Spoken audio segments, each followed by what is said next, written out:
আলাইহি ওয়াসাল্লাম বললেন, ঠিক তেমনই স্পষ্টভাবে জান্নাতীরা তাদের রবকে দেখবে। সেই মহা সাক্ষাতে এমন কোনো জান্নাতি থাকবে না যার সঙ্গে আল্লাহ তাআলা সব পর্দা উঠিয়ে সরাসরি কথা বলবেন না।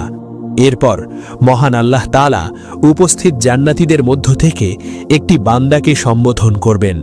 আল্লাহ বলবেন, হে অমুকের পুত্র অমুক, তোমার কি সেই দিনের কথা মনে আছে যেদিন তুমি এই কাজটি করেছিলে এবং এই কথা বলেছিলে?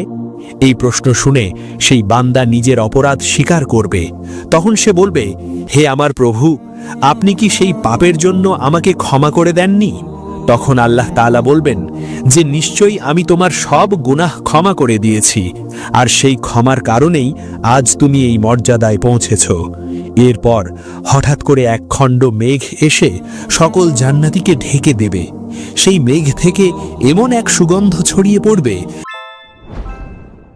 আলাইহি ওয়াসাল্লাম বললেন, ঠিক তেমনই স্পষ্টভাবে জান্নাতীরা তাদের রবকে দেখবে। সেই মহা সাক্ষাতে এমন কোনো জান্নাতি থাকবে না যার সঙ্গে আল্লাহ তাআলা সব পর্দা উঠিয়ে সরাসরি কথা বলবেন না।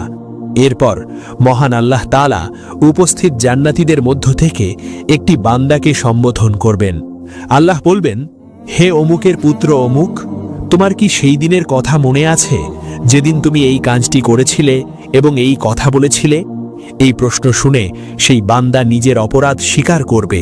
তখন সে বলবে, হে আমার প্রভু, আপনি কি সেই পাপের জন্য আমাকে ক্ষমা করে দেননি?